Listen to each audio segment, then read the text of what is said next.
Last year, as this body honored the legacy of Martin Luther King, I gave my first speech on the floor of the House of Representatives. I shared with you all how I did not think that a woman like me could have come to serve in a place like this without the labor, the sacrifice, and the vision of Dr. King and his contemporaries who fought for civil rights. I told you in many ways my own story embodies the change that Dr. King fought so hard to bring about. Today, as we once again come together to celebrate the monumental legacy of Reverend King, I'd like to touch on an area of Dr. King's dream that I feel we are falling well short of achieving. I'm speaking, of course, of his fight to secure voting rights for people of color and push back against efforts to block access to the ballot. Today, 57 years after Dr. King marched in Selma, Alabama, to put pressure on the United States Congress and President Johnson to pass the Voting Rights Act, we find ourselves once again fighting ardently to uphold, promote, and expand voting rights. This historical moment reminds us that the struggle for justice is ever evolving, especially when it comes to the issue of systemic oppression. One of our great leaders in the fight for more just electoral systems and an inheritor of Dr. King's legacy was Lani Guinier, a brilliant Black educator, scholar, and civil rights lawyer. As a member of the NAACP Legal Defense and Education Fund, Guinier was central to the extension of Voting Rights Act in 1982.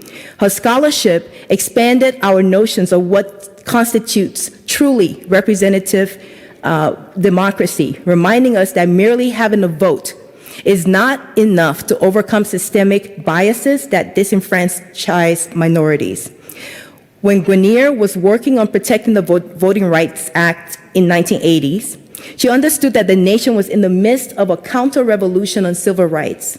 It is impossible to ignore the resonance of this statement today.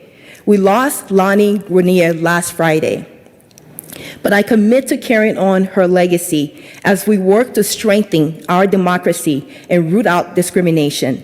Today, as we honor the memory of Dr. King and his heroic efforts to advance voting rights, I ask you to join me in affirming your commitment to protect the right to vote, expand voter access, and broaden your conception of equality. However, we must not stop there.